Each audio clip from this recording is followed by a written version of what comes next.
السلام عليكم. ده النظام يا بنات التاني من الدكتور، بس ده الصراحة خسيت عليه حوالي 6 كيلو مش 5 كيلو، لان هو عامله 1000 سعر حراري. تمام. انا كنت ساعتها معاه 97.5، بس طبعا مكنتش بكمل. انا زي ما قلت لكم اي دكتور عبقري كنت بقعد معاه اسبوعين، وده يبقى عبقري يعني لو قعدت معاه اسبوعين. بصوا الفطار، قبل الفطار كوب شرب لتر مية عادية من الحنفية. الفطار من 6 ل8 الصبح. لازم نمشي بالمواعيد دي عشان تنزلي وزن حلو زي اللي نزلته. انا كنت ماشية معاه بالسحتوتة زي ما بيقولوا بالسنتي. الفطار هيكون من 6 ل8 صباحا تقريبا. 2 كوباية مية زائد طبق سلطة او اي كمية من الخضروات، زائد ربع رغيف بلدي او رغيف سن، زائد بيضة مسلوقة او 4 معالق فول. التصبيرة دي يعني السناك. تمام. 2 كوباية مية زائد ثمرة فاكهة او اي كمية من الخضار، زائد شاي اخضر. الغدا بعد الفطار ب6 ساعات تقريبا. 2 كوب مية زائد طبق سلطة او اي كمية من الخضروات، زائد قطعة لحمة او ربع فرخة او سمكة مشوية او مسلوقة. تمام. ده بالنسبة للحمة طبعا والفراخ. السمك على طول بيبقى مشوي، ما فيش حد بيعمل سمك مسلوق دي. او علبة تونة او 2 بيضة. التونة طبعا من غير اي مادة دهنية. لو هتجيبيها اللي هي محفوظة في زيت، ويبقى تغسليها كويس بالمية وتصفيها في المصفى بتاعت الليمون بتاعتنا كذا مرة. زائد 4 معالق رز او مكرونة او رغيف سن او ربع رغيف بلدي. التصبيرة دي يعني سناك. تمام. ربع كوب مية. 2 كوب مية زائد ثمرة فاكهة او اي كمية من الخضروات، زائد شاي اخضر. العشاء بعد الفطار ب6 ساعات. 2 كوباية مية زائد طبق سلطة او اي كمية من الخضار، زائد قطعة جبنة خالية الدسم او علبة زبادي لايت. ده ينفع للناس اللي كانت عايزة حاجة بدل الزبادي، ده ينفع لكم. التصبيرة يعني السناك. 2 كوباية مية زائد ثمرة فاكهة او اي كمية من الخضار، زائد شاي اخضر. معلومات مهمة: المحافظة على مواعيد الوجبات والتصبيرة على قد المستطاع بزيادة معدل الحرق. يفضل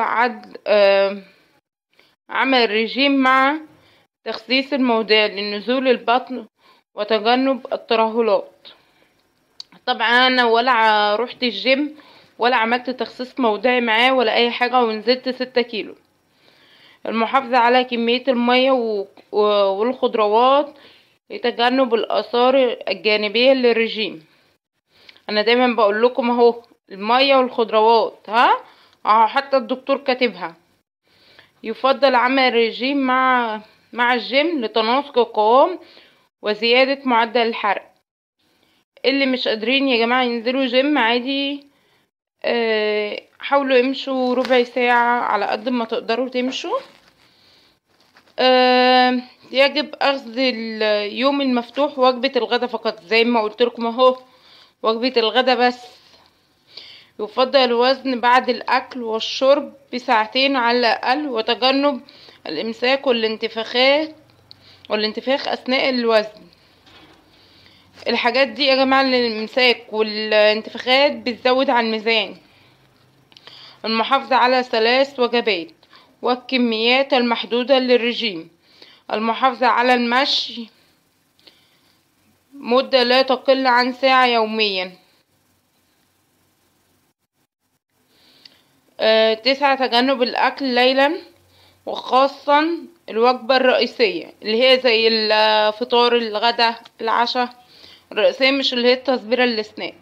10 يمكن تناول المشروبات السخنة بسكر دايت. انا ما استعملتش سكر دايت ده في النظام ده، كنت باخد سكر عادي حوالي 2 معلقة او 3 مش اكتر من كده. لا معلقتين كمان مش 3. وممسوحين. يمكن تناول التفاح والخضروات بأي كمية. الفاكهة الممنوعة: العنب، التين، المانجا، البلح. النظام ده حلو، ياريت الناس المحبطة او اللي لسه ما بدأتش التحدي ولا اي حاجة تبدأ في النظام ده. هيديكي كمية ايجابية كده مش في حد. ياريت تجربوه. شرب المياه مهم فوق ما تتصوروا. وشرب المياه، وكل ما كنت بتفطري في المواعيد مظبوطة كل ما هتنزلي احسن، لان ده اللي انا كنت ماشيه معاه، يعني ده اللي مشيت عليه وخسيت فعلا معايا.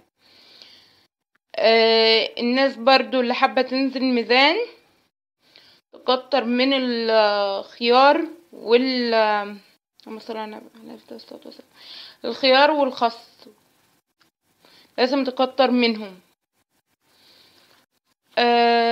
انا نزلت معاه تقريبا 6 كيلو زي ما قلت لكم، مش 5 زي الأنظمة التانية. ده الأسبوع التاني قلل لي السعرات الحرارية، فبالتالي نزلت أكتر لأن معدتي كانت صغرت وأخدت على أكل الدايت. طيب بالنسبة للأكل، انتي على حسب انتي خارجة برا الصبح في الفطار، علبة اللانش بوكس خديها معاكي، حطي فيها فطارك. ايه اللي هيحصل؟ مش هيحصل حاجة. وبالمناسبة انا همشي عليه بكرة، ده هبدأ فيه ان شاء الله من بكرة، لان في زيادة عندي دلوقتي 3 كيلو، فطبعا لازم انزلهم. وزنت النهاردة لقيت فيه 3 كيلو فلازم انزلهم. هبدأ معاكم في ده. ياريت كله اي حد لسه ما بدأش يبدأ بده الاول، بعد كده يبدأ بأي نظام من الأنظمة بتاعتنا بتاعة التحدي. ده هينزلك كويس قوي قوي، وعن تجربة وانا بقولها لكم اهو، ده ممتاز ممتاز ممتاز ممتاز. انك تحافظي يعني على الوقت هيدي معاكي نتيجة حلوة جدا جدا جدا جدا جدا. والمحافظة على ساعة مشي يوميا. انا كنت بمشي ساعة كل يوم. حتى يعني انت لو وزنك عادي قوي حاولي ما تمشيش ساعة يوميا، خليها ربع ساعة نص ساعة، عشان كل ده هيحمل على ركبك.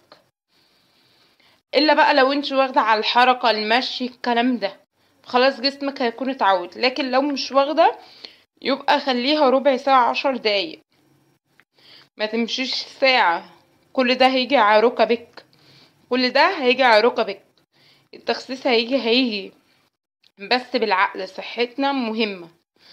هو طبعا مشاني عليه لمدة اسبوع، 6 ايام دايت واليوم السابع دايت ومش دايت. يعني اخدت الفطار والعشاء والتصبيرات زي ما هما، جيت بس في وجبة الغداء الوجبة الوحيدة اللي غيرتها ما اخدتش بالنظام اللي قايله، يعني اخدت بيتزا حاجة زي كده وشريحتين او 3 مش اكتر. تمام. وطبعا كانت سعراتها قليلة، يعني ما فيهاش موزاريلا كتير كده، يعني ما فيهاش زيتون كتير. طبعا نختار بالعقل بالعقل، ما تروحيش تضيعي مثلا الدنيا. هو قايلك الفاكهة الممنوعة اهي: العنب، التين، المانجا، البلح. دي ما تاكلهاش، مش هتيجي ماشيه اليوم كله مظبوط وهتيجي تاكلي حاجه من دي. لازم برضو تقري المعلومات المهمه دي. عموما انا طبعا هسيب لكم في صندوق الوصف، في صندوق الوصف، عشان الناس اللي بتيجي تقولي انتي مش كاتبه البتاع ده النظام. هسيبه لكم يا جماعه في صندوق الوصف بنفس الترتيب كده اللي الدكتور كاتبه. لو انت اول مره تشوف قناتي ما تنسوش الاشتراك في القناه وتفعيل الجرس ولايك وشير عشان يوصلكم كل جديد. ويا ريت يا ريت يا ريت لو انت لسه ما بدأتيش التحدي ابدأ الاول، ولو انت محبطة ابدأ. والله العظيم هيبقى عندك كمية دافع ما في حد. انا عن نفسي هبدأ فيه من بكرة وهنزل لكم اكلي. يا ريت يا ريت تلتزموا. يلا بقى عشان ما اطولش عليكم اكتر من كده. باي.